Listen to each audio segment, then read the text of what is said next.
Bonjour amis Capricorne et bienvenue sur le tirage de votre horoscope du mois de mai 2021. Alors ce tirage s'adresse à vous si le Capricorne c'est votre signe solaire, donc si vous êtes né entre le 21 décembre et le 21 janvier, mais aussi s'il s'agit de votre ascendant ou bien de votre signe lunaire. On va commencer le tirage. Avant ça, juste, je tenais à remercier les personnes qui nous ont rejoints, qui se sont abonnées à la chaîne dernièrement parce que vous êtes de plus en plus nombreux. Ça me touche beaucoup, ça me permet d'avancer, ça me booste pour que je continue cette aventure sur YouTube. Donc, merci beaucoup à vous. Et si ce n'est pas encore le cas, vous pouvez vous abonner. Allez, c'est parti, on va tirer deux cartes de l'oracle des miroirs et on va aller voir quelle va être la tendance générale de ce mois de mai 2021 pour vous, les Capricornes.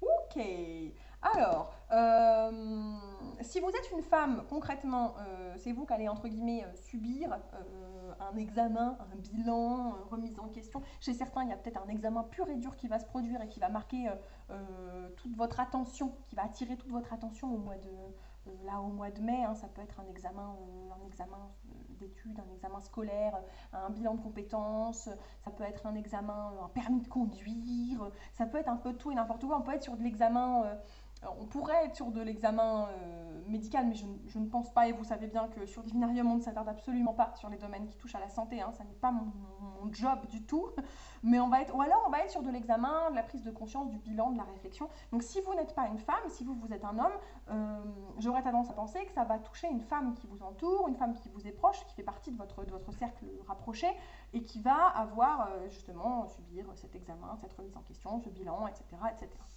Ok, bon, voilà ce qui va marquer globalement votre mois, les Capricornes. Bon, on va commencer ce tirage par un petit bilan sur les énergies que vous apportez avec vous sur la fin du mois d'avril. Comment s'achève le mois d'avril? Quel est l'état d'esprit global? Et qu'est-ce qu'on apporte pour commencer le mois de mai?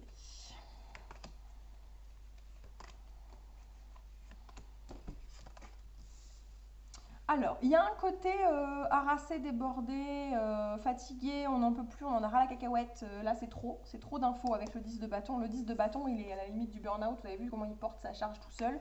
Après, c'est son choix aussi parfois de le porter seul. C'est ça aussi hein, qu'il faut bien se dire. N'oubliez pas à chaque fois que cette personne-là, ça a l'air dur, en même temps, peut-être que si elle mettait les bâtons sur son épaule, ce serait un peu moins compliqué. Si elle avait pris des conseils ou si elle avait demandé de l'aide.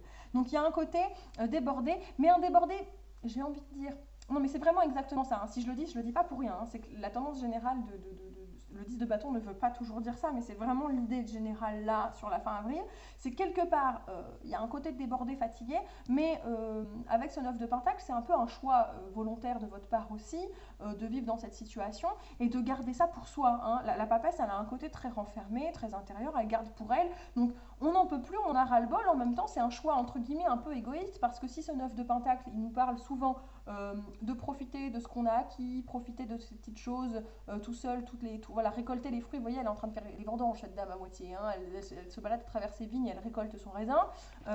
Certes, elle a ce côté positif, mais elle a aussi un côté égoïste, un côté solitaire, trop solitaire, bien voulu, et parfois à regarder un peu le reste de haut. Donc voilà l'énergie sur laquelle vous terminez le mois d'avril. Pour moi, les Capricornes, eh ben, vous êtes un peu fatigué, un peu claqué, un peu débordé, physiquement ou moralement d'ailleurs. C'est too much, mais vous êtes peut-être en train de subir ça parce que par choix, vous vous êtes un peu renfermé sur vous-même et vous avez voulu tout gérer tout seul. Voilà ce que j'en pense. Bon, allez, promis, je ne vais pas vous faire que des remontrances, les Capricornes, je vous le jure. On va aller voir la suite. Première quinzaine de mai, qu'est-ce qui vous attend ?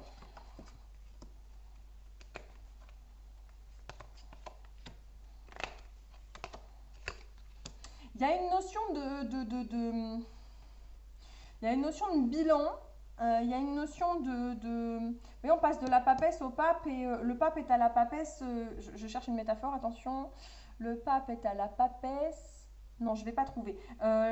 Les deux ont cette notion d'apprentissage, d'être très cultivé, de beaucoup réfléchir, mais la papesse est très introvertie, là où le pape a une notion de partage, d'accord ? Donc on est un peu sur cette énergie qui va vers l'ouverture aux autres, j'ai l'impression, d'expliquer le pourquoi du comment, de donner la direction et de dire bon, j'ai été comme ça fin avril, mais maintenant je vais vous dire ce qui ne va pas.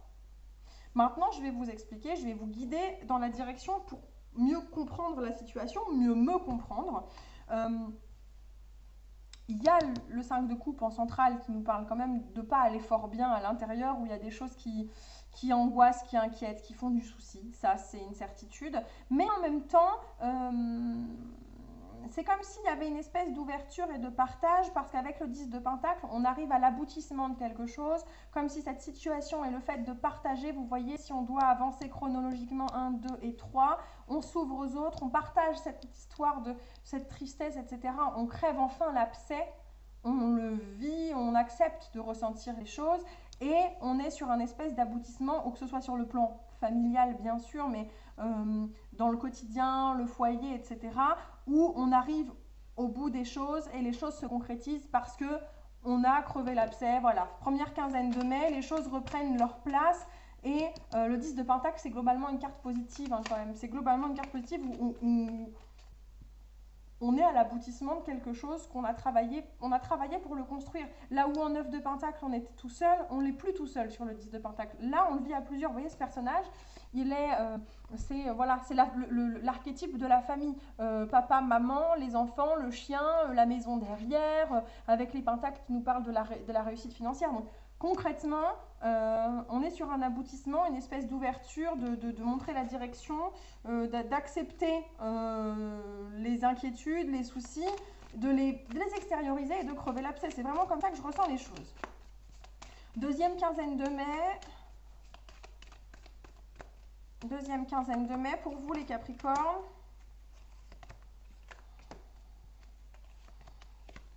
Bon, on est toujours dans... Il y a toujours cette notion quand même d'inquiétude qui reste sous-jacente. On est passé d'un côté ultra fatigué et débordé à accepter qu'au fond, ce sentiment d'être débordé et de ne pas être bien dans ses baskets et d'en vivre trop, d'en supporter trop, c'est peut-être qu'il y a des soucis à régler avec le 5 de coupe, des angoisses et des inquiétudes. Si on descend plus profondément, c'est pas encore totalement réglé à la fin, mais le 8 d'épée, il est quand même symbole des angoisses et des inquiétudes. Maintenant, on ouvre, comment dire, on progresse quand même dans cette réflexion parce que dans le 5 de coupe, on est vraiment sur de l'émotion, du non palpable, entre guillemets, et avec le 8 d'épée, oui, il y a toujours cette notion d'angoisse, ce personnage saucissonné, les yeux fermés ici, mais on intellectualise beaucoup plus, on mentalise ces problèmes, ce qui était de l'émotion rentre dans le mental et de la logique. Ça ne veut pas dire que ça n'inquiète plus, ça ne veut pas dire qu'on n'y pense plus,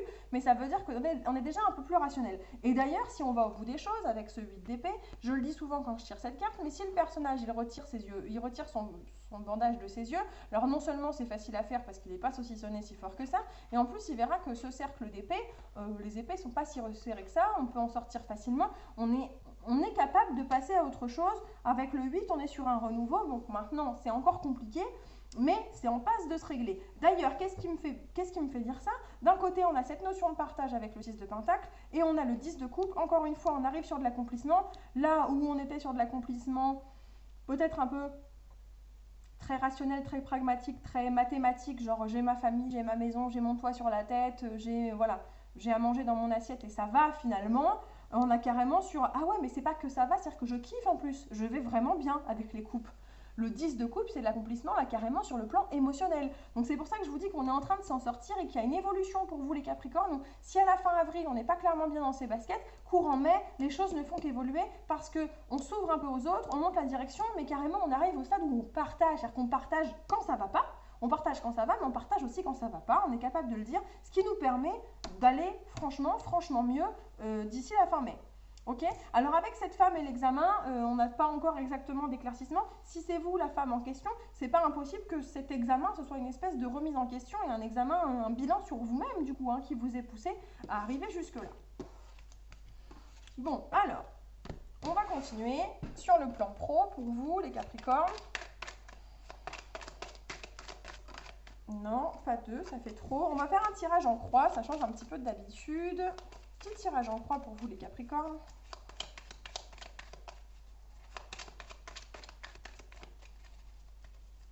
Hop.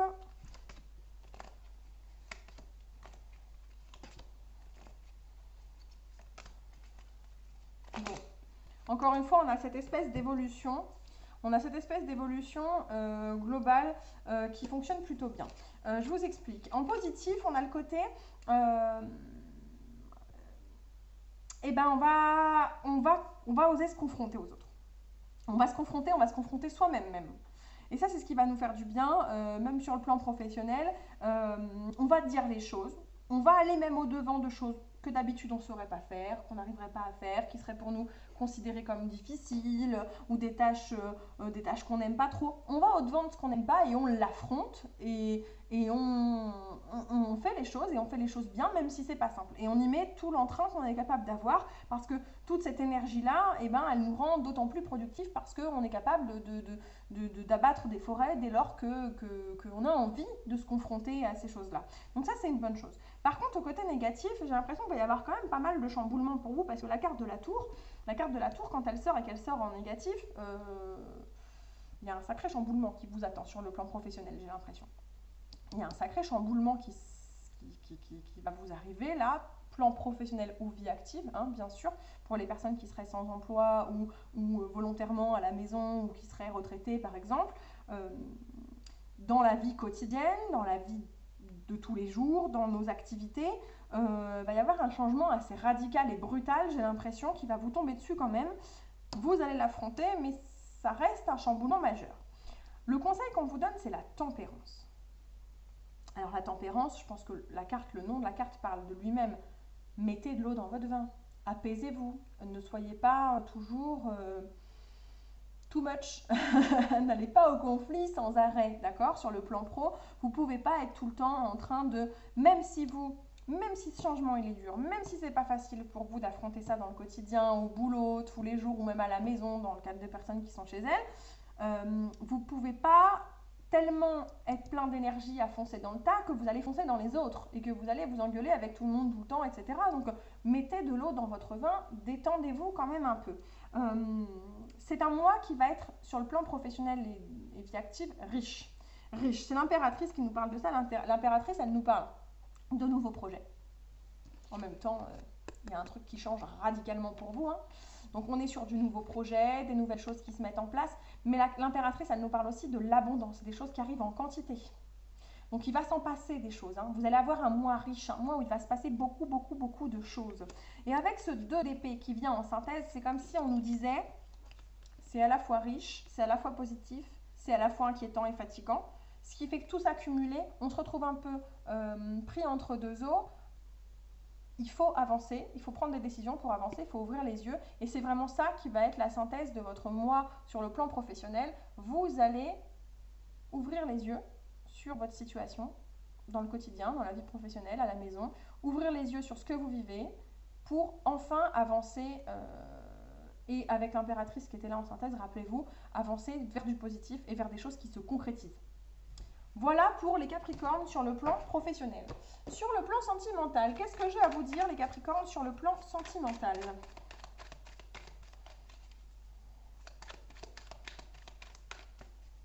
Alors,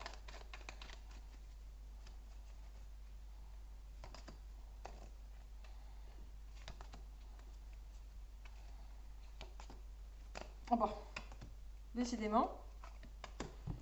Alors, sur le plan sentimental, il y a un côté où, pour une fois, parce que les Capricornes, on vous connaît, amis terriens, toujours à tout organiser, planifier, programmer, faire des petites listes, des petits tableaux, tout ça, tout ça. Pour une fois, il y a un côté chez vous qui est assez inhabituel, où vous allez laisser venir les choses. Et c'est très positif parce que vous qui avez la fâcheuse tendance à beaucoup trop organiser au point de manquer parfois de ressenti au jour le jour, si je peux dire, vous vivez pas aussi pleinement vos émotions que pourraient le faire d'autres signes, hein, d'autres signes astro. Là, pour le coup, vous allez être un peu plus ouvert à ça, à laisser les choses venir à vous, hein. C'est ce que nous dit la roue de la fortune et c'est très positif. Vous allez un peu plus laisser les choses venir à vous, les choses se passer et juste les ressentir, au lieu de vouloir sans arrêt tout contrôler. Et ça, c'est une bonne chose. Par contre, le pendant négatif de cette situation, mais qui est assez logique en somme, c'est que vous passez un peu d'un extrême à l'autre au point que vous en arrivez à un stade où vous faites peut-être même plus grand-chose pour l'entretenir, cette vie sentimentale. À force de vous dire je laisse les choses venir, bah, à force de laisser les choses venir, si vous ne provoquez pas le hasard, si vous ne provoquez pas les situations dans votre couple, ou si vous êtes célibataire, si vous ne provoquez pas un peu les rencontres, il risque de ne pas se passer grand-chose. Encore une fois, on vous invite à la tempérance, encore une fois. Mais la tempérance, elle est valable dans les deux sens. C'est-à-dire que vous avez ce côté extrême, vous, les Capricornes, où on est en train de vous dire qu'il faut se tempérer. Et quand vous prenez des décisions, apprenez à tempérer vos prises de décision. Autant sur le plan professionnel, il y a un côté fonceur où on vous dit mollo, mollo, ralentis la cadence. Autant sur le plan amoureux, c'est ta prise de décision de laisser venir les choses, tempère-toi un peu, arrête d'être dans l'extrême, quoi. Arrête d'être dans l'extrême, faut pas tout le temps aller d'un extrême à l'autre comme ça non plus, c'est pas ça la solution. Donc voilà, tempérer votre façon de faire les choses, prendre des décisions, faire changer les choses, c'est bien, mais les extrêmes ne sont jamais bénéfiques. D'un sens comme dans l'autre, aucun extrême n'est jamais bénéfique pour qui que ce soit. Dans tous les cas, en conclusion, avec ce valet de Pentacle, c'est comme si on était au début d'une reconstruction totale chez vous, où on reprend les bases de votre vie sentimentale, de la façon dont vous ressentez les choses. Vous reprenez les bases, vous repartez de zéro et vous reconstruisez tout ça petit à petit. Donc ça, il y a une énergie de repartir de zéro dans votre vie sentimentale. Alors ça ne veut pas dire quitter la personne avec qui vous êtes et recommencer à zéro, ou effacer votre compte Tinder et reprendre à partir de rien, c'est pas ce que je dis là, mais comme si vous reconstruisiez vous-même en fait dans votre façon de vivre les choses. Mais c'est assez parallèle avec ce qu'on a vu avant, hein, sur le plan général, le côté examen, le côté faire un bilan, reprendre les bases. On est vachement là-dedans, et encore une fois, et je pense qu'il n'y a pas de hasard, la synthèse, c'est encore et toujours un 2 d'épée. On l'a eu juste avant sur le professionnel, et on l'a à nouveau sur le sentimental, de même qu'on a à nouveau la tempérance. Donc tout ça, pour moi, ça ne peut pas être un hasard. Encore une fois, on ouvre les yeux, on fait des choix, on avance, on prend des décisions, et on prend des décisions éclairées, même dans la vie sentimentale. Donc vous voyez, il y a cet examen, il y a ce bilan qui vous permet de faire des choix. Alors avec la femme, oui, si vous êtes un homme, ça peut parler d'une femme qui vous entoure, et par rapport à une femme, à une femme qui fait partie de votre vie, ou etc. Ça peut être aussi savoir écouter son côté intérieur, écouter son intuition, parce que la femme, le yin et le yang, la femme et l'homme et le yang représentent toujours plus l'action, là où la femme, le symbole féminin, le yin représente plus l'intuition, ce qui se passe à l'intérieur. Donc c'est un peu comme si c'était un bilan intérieur qui se fait pour beaucoup d'entre nous, d'entre vous, Capricorne en tout cas, où on se dit, on a fait un bilan, et que ce soit sur le plan professionnel ou le plan sentimental, on se redécouvre, on apprend qui on est, et du coup on aborde les choses sous un angle totalement nouveau. Enfin, on prend des décisions et on fait changer les choses. Je vais conclure ce tirage, amis Capricorne, avec une petite carte conseil de la sagesse de l'oracle pour votre mois de mai 2021. Alors je vous promets que dans la sagesse de l'oracle, il n'y a pas la carte de la tempérance, donc cette fois vous ne l'aurez pas en conseil, c'est promis. Il y aura peut-être quelque chose de similaire. Ah bah voilà, elle a sauté. Être équitable.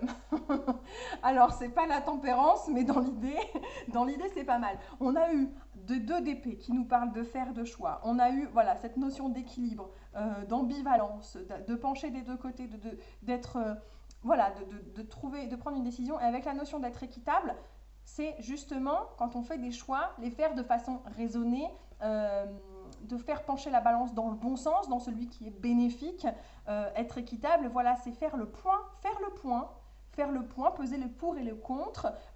Vous qui êtes si adeptes des to-do list, des petites listes de tâches et des petits tableaux, mettre les choses dans un petit tableau, voilà, dire ce qui est bien, ce qui est moins bien dans telle ou telle situation, et prendre des décisions équitables. Voilà le conseil qu'on vous donne, amis Capricorne, pour le mois de mai 2021. Le tirage s'arrête ici. Merci à vous de l'avoir suivi jusque-là. N'hésitez pas à me laisser un petit commentaire pour me dire ce que vous avez pensé de ce tirage, si ça vous parle et si ça vous ouvre des réflexions pour le mois qui arrive. Dans tous les cas, vous pouvez me retrouver ici ou ailleurs. Toutes les infos sont en barre de description, les liens pour Facebook, Instagram, Twitch, etc. On se retrouve très vite pour vos horoscopes du mois de juin, bien sûr, mais certainement pour d'autres vidéos dans l'entrefaite. Je vous embrasse bien fort. Prenez soin de vous, faites attention à vous. Ciao, ciao!